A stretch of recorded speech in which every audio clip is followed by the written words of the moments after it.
2017 সালে একনেকে অনুমোদন পাওয়ার পর শহরের 0 পয়েন্ট থেকে হারাইল পর্যন্ত জয়পুরহাট বগুড়ার আঞ্চলিক মহাসড়কের 2.5 কিলোমিটার অংশ 4 লেনে উন্নতিকরণের দরপত্র চাওয়া হয়। যাচাই বাছাই শেষে প্রকল্প বাস্তবায়নের দায়িত্ব দেওয়া হয় একটি ঠিকাদারি প্রতিষ্ঠানকে।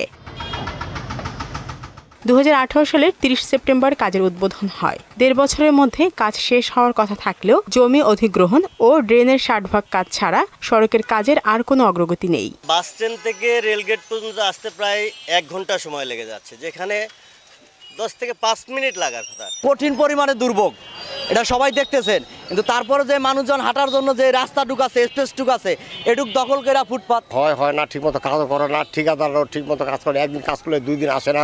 বেহাল সড়কে নানা রকম ঝক্কি নিয়ে যাতায়াত করছেন স্থানীয়রা। ড্রেন করছে অনেকদিন,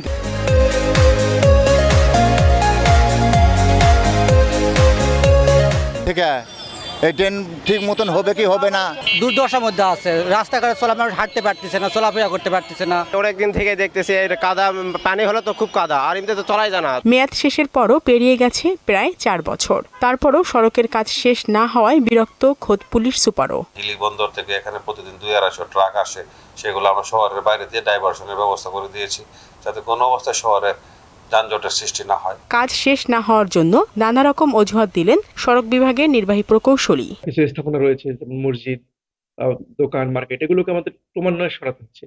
আমরা চাইলে যে এটা রাতারাতি করে ফেলতে হবে তা না, এগুলো ওভারকাম করে আমরা যথেষ্ট পরিমাণ আন্তরিকতার সহকারে কাজ করছি। ঠিকাদার ও কর্তৃপক্ষকে টালবাহানা ছেড়ে দ্রুত সড়কের কাজ শেষ করার দাবি জানিয়েছেন জয়পুরহাট শহরের মানুষ।